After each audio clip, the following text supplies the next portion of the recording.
മനുഷ്യനുണ്ടാവുന്ന ക്യാൻസറിൽ 20 മുതൽ 30% വരെ പുകവലിയുമായിട്ട് ബന്ധപ്പെട്ടാണ് ക്യാൻസർ വരുന്നത്. പുകവലി ഉൽപ്പന്നങ്ങൾ വായിലൂടെ ഉപയോഗിക്കുന്നതും സിഗരറ്റ് ബീഡിയായിട്ട് ഉപയോഗിക്കുന്നതും മൂലം വായിലെ ക്യാൻസർ, തൊണ്ടയിലെ ക്യാൻസർ, ലങ്സിലെ ക്യാൻസർ, ആമാശയത്തിലെ ക്യാൻസർ എന്നിവ പിടിപ്പെടുന്നു. ഒരു പുകയില ഉപയോഗിക്കുന്ന ഒരാളും പുകയില ഉപയോഗിക്കാത്ത ഒരാളെയും നമ്മൾ നോക്കുകയാണെങ്കിൽ പുകയില ഉപയോഗിക്കുന്ന ഒരാൾക്ക് ക്യാൻസർ വരാനുള്ള സാധ്യത പുകയില ഉപയോഗിക്കാത്ത ആളേക്കായും 12 ഇരട്ടി കൂടുതലാണ്. പുകയില നമ്മൾ ജീവിതത്തിൽ നിന്ന് ഒഴിവാക്കുകയാണെങ്കിൽ നമുക്ക് ഈ പറയുന്ന ക്യാൻസറുകൾ വരാനുള്ള സാധ്യത വളരെ പരിമിതപ്പെടുത്താവുന്നതാണ്. ചില ലങ് ക്യാൻസർ പോലുള്ള അസുഖങ്ങൾ ഒരു 80 മുതൽ 90% വരുന്നത് പുകയില ഉൽപ്പന്നം കൊണ്ടാണ്. പുകയില ഉപയോഗിക്കുന്നത് നമുക്ക് മാത്രമല്ല നമ്മുടെ കൂടെ ഇരിക്കുന്നവർക്കും ഹാനികരമാണ്. നമ്മൾ പുകയില സിഗരറ്റ് പോലെ വലിച്ച് പുറത്തേക്ക് വിടുന്ന പുകയിലും ക്യാൻസർ ഉൽപ്പാദിപ്പിക്കുന്ന കാർസിനോജൻ പോലുള്ള കെമിക്കൽസ് ഉണ്ടാകുന്നു. അപ്പം നമ്മുടെ കൂടെ ഇരിക്കുന്ന നമ്മുടെ ഭാര്യയ്ക്കോ അമ്മയ്ക്കോ കുഞ്ഞിനോ ഒക്കെ ഈ കാർസിനോജൻ നമ്മൾ പുക വലിച്ചു വിട്ടതിൽ നിന്ന് അവരുടെ ലങ്സിലേക്ക് പോകുന്നു. അങ്ങനെ അവർക്കും ക്യാൻസർ വരാനുള്ള സാധ്യത കൂടുന്നു. രണ്ടാമതായിട്ട് നമുക്ക് ജീവിതത്തിൽ നിന്ന് മാറ്റി വെക്കേണ്ട പ്രധാനപ്പെട്ട കാരണം മദ്യപാനമാണ്.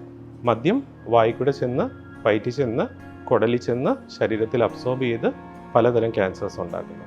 സാധാരണമായിട്ട് മദ്യപാനം കൊണ്ട് വരുന്ന ക്യാൻസറുകൾ ലിവറിലെ ക്യാൻസർ, വായിലെ ക്യാൻസർ, ആമാശയത്തിലെ ക്യാൻസർ, തൊണ്ടയിലെ ക്യാൻസർ എന്നിവയാണ്.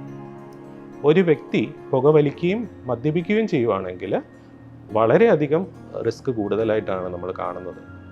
പുകവലിക്കുന്ന ഒരാൾ മദ്യപിക്കുകയും കൂടെ ചെയ്യുമ്പോൾ ക്യാൻസർ വരാനുള്ള സാധ്യത 10 മടങ്ങ് വർദ്ധിക്കുകയാണ് ചെയ്യുന്നത്. മദ്യപാനം ഒരു സാമൂഹിക വിപത്ത് കൂടിയാണ്. മദ്യപാനം നമ്മുടെ ജോലി കാര്യക്ഷമതയെ അഫക്റ്റ് ചെയ്യുന്നു, നമ്മുടെ ജീവിതത്തെയും കുടുംബത്തെയും അഫക്റ്റ് ചെയ്യുന്നു. ജീവിതത്തിൽ നിന്ന് പരമാവധി മാറ്റി നിർത്തേണ്ട ഒരു കാര്യമാണ് മദ്യപാനം. ലോകാരോഗ്യ സംഘടന പറയുന്നു 1 ml ആൽക്കഹോൾ പോലും നമ്മൾ ശരീരത്തിലേക്ക് ചെത്തുന്നത് ക്യാൻസറിനുള്ള റിസ്ക് നമുക്ക് കൂട്ടുന്നു. അപ്പോൾ ക്യാൻസറിനെ സംബന്ധിച്ച് സോഷ്യൽ ഡ്രിങ്കിങ് പോലും ഒരു സേഫായിട്ടുള്ള കാര്യമല്ല. മദ്യപാനം പരിപൂർണമായിട്ട് ജീവിതത്തിൽ നിന്ന് ഒഴിവാക്കേണ്ടത് ഒന്നാണ്. മൂന്നാമത്തെ കാര്യമാണ് നമ്മുടെ ആഹാര രീതി. ആഹാര രീതി പലതായിട്ട് നമ്മൾ മാറിയിട്ടുണ്ട്. നമ്മളിപ്പോൾ ഒരു ഫാസ്റ്റ് ഫുഡ് സംസ്കാരത്തിലൂടെയാണ് കടന്നു പോകുന്നത്. അപ്പോൾ അതിൽ പ്രധാനപ്പെട്ട മാറ്റങ്ങൾ വന്നത് ഫൈബറിൻ്റെ അളവ് കുറഞ്ഞു, റിഫൈൻഡ് ഷുഗറിൻ്റെ അളവ് കൂടി, കാർബോഹൈഡ്രേറ്റ്സ് കൂടി, ഫാറ്റ് കൂടി. ഫൈബർ വളരെ ഇമ്പോർട്ടൻ്റ് ആയിട്ടുള്ളൊരു കാര്യമാണ്. നമ്മുടെ ആമാശയത്തിലെ എല്ലാ ടോക്സിൻസും ഫൈബർ ഒരു ക്ലീനിങ് ഏജൻറ്റ് പോലെ നമ്മൾ ആഹാരത്തിൽ കൂടെ കഴിച്ചാൽ ശരീരത്തിൽ അബ്സോർബ് ചെയ്യാതെ വിട്ടുപോകും. ഫൈബറിൻ്റെ കണ്ടൻറ്റ് കൂട്ടേണ്ടത് വളരെ അത്യാവശ്യമാണ്.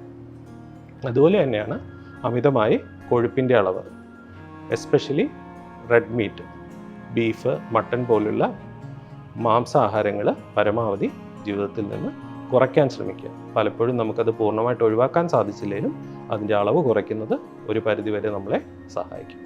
രണ്ടാമതായിട്ട് നമ്മൾ എണ്ണയിൽ വറുത്തതും പൊരിച്ചതുമായിട്ടുള്ളതും ഫ്രിഡ്ജിൽ ഒത്തിരി നാൾ സൂക്ഷിച്ചു വെച്ച് രണ്ടാമത് കുക്ക് ചെയ്യുന്നതുമായിട്ടുള്ള ആഹാര പദാർത്ഥങ്ങൾ, ഇവയും നമുക്ക് ഈസിലി ജീവിതത്തിൽ നിന്ന് ഒഴിവാക്കാവുന്ന അല്ലെങ്കിൽ കുറയ്ക്കാൻ പറ്റുന്ന കാര്യങ്ങളാണ്. കൂടുതലായിട്ട് നമുക്ക് വേണ്ടത് ഫൈബർ, നല്ലപോലെ കഴുകി ഉപയോഗിക്കുന്ന പച്ചക്കറികൾ, ഫ്രൂട്ട്സ്, അതുകൂടാതെ ധാരാളം വെള്ളം, ഇവയെല്ലാം നമ്മുടെ ശരീരത്തെ ക്ലെൻസ് ചെയ്യുകയും നമുക്ക് ക്യാൻസർ വരാനുള്ള സാധ്യത കുറയ്ക്കുകയും ചെയ്യും. നാലാമത്തെ പ്രധാനപ്പെട്ട കാര്യമാണ് നമ്മുടെ ജീവിതശൈലി.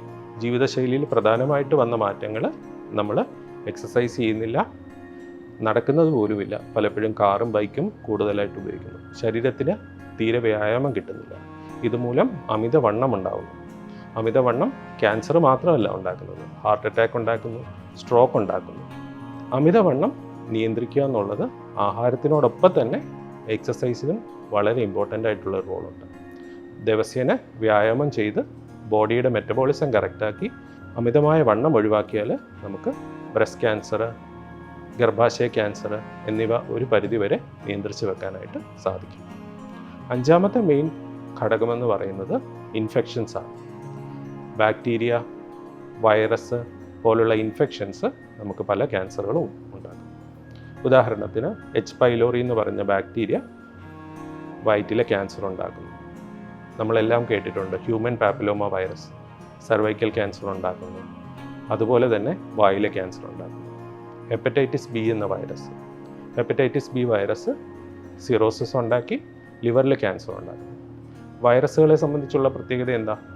നമുക്ക് ഈ 2 വൈറസിനുമെതിരെ പ്രതിരോധ കുത്തിവയ്പ്പുകളുണ്ട്. ഹെപ്പറ്റൈറ്റിസ് ബി എതിരെയുള്ള കുത്തിവയ്പ്പ് കൃത്യമായിട്ട് എടുത്താൽ നമുക്ക് ഹെപ്പറ്റൈറ്റിസ് മൂലം ഉണ്ടാകുന്ന സിറോസിസ് വരാതിരിക്കുകയും അതുമൂലം ക്യാൻസർ ഉണ്ടാകാനുള്ള സാധ്യത ഇല്ലാതാവുകയുമാണ് ചെയ്യുന്നത്. ഹ്യൂമൻ പാപ്പിലോമ വൈറസിനെ സംബന്ധിച്ച് വളരെ എഫക്റ്റീവായ വാക്സിൻ നമുക്കിന്ന് ലഭ്യമാണ്. വാക്സിൻ്റെ 3 ഡോസ് എടുത്തു കഴിഞ്ഞാൽ 99% ഗർഭാശയ മുഴ ക്യാൻസറുകൾ നമുക്ക് വരാതിരിക്കും. ഇത്രയും സക്സസ് റേറ്റ് ഉള്ള ഒരു വാക്സിൻ വേറെ ഉണ്ടോ എന്ന് തന്നെ സംശയമാണ്. 99% നമുക്ക് ഗർഭാശയ മുഖ ക്യാൻസർ ഉണ്ടാവുന്നത് ഇല്ലാതാവും. അതുപോലെ തന്നെ വേറൊരു കാര്യമാണ് ജനിതകമായ കാര്യങ്ങൾ. ഇത് നമുക്ക് നമ്മുടെ ചെയ്തികൾ കൊണ്ടോ ഒന്നും കിട്ടുന്നതല്ല. നമ്മൾ ജനിച്ചപ്പോൾ തന്നെ നമ്മുടെ ജനിതക ഘടനകൾ കൊണ്ട് നമുക്കുണ്ടാവുന്ന കുറച്ച് ക്യാൻസറുകളാണ്. നമ്മൾ കണ്ടിട്ടുണ്ട് ചില കുടുംബങ്ങളിൽ ബ്രസ്റ്റ് ക്യാൻസർ വളരെ കൂടുതലായിട്ട് കാണാറുണ്ട്. ചില കുടുംബങ്ങളിൽ കോളൻ ക്യാൻസർ വളരെ കൂടുതലായിട്ട് കാണാറുണ്ട്. ഇത് അവരുടെ ജീവിതശൈലിയോ അല്ലെങ്കിൽ ആഹാരമോ അല്ലെങ്കിൽ പുക വലിച്ചതുകൊണ്ടോ മദ്യപിച്ചതുകൊണ്ടോ ആയിരിക്കണമെന്നില്ല. അത് അവരുടെ ജനിതകമായ ഘടന കൊണ്ടാണ്. അപ്പം നമ്മൾ ചോദിക്കും, ജനിതകമായ ഘടന നമ്മൾ എങ്ങനെയാണ് മാറ്റിയെടുക്കുന്നത്? ജനിതകമായ ഘടന നമുക്ക് മാറ്റിയെടുക്കാൻ പറ്റില്ല, പക്ഷേ പലപ്പോഴും നമുക്കിതിനെ നേരത്തെ കണ്ടുപിടിക്കാനായിട്ട് സാധിക്കും. ഉദാഹരണത്തിന് ഇപ്പം കുടലിലെ ക്യാൻസറുള്ള രോഗികളുടെ കുടുംബത്തിൽ നമ്മൾ കൊളനോസ്കോപ്പിയോ സ്റ്റൂളിലുള്ള മൈക്രോസ്കോപ്പിക് DNA എക്സാമിനേഷൻ വഴി നേരത്തെ ക്യാൻസർ ആവുന്നതിന് മുന്നേ ഉള്ള അഡിനോമ സ്റ്റേജിൽ കണ്ടുപിടിക്കാൻ പറ്റും. പോളിപ്പായ രീതിയിൽ തന്നെ ഇരിക്കുമ്പോൾ ക്യാൻസർ ആവുന്നതിന് മുന്നേ തന്നെ അത് റിമൂവ് ചെയ്യുകയും ക്യാൻസർ ഉണ്ടാവാനുള്ള സാധ്യത കുറയുകയും ചെയ്യും.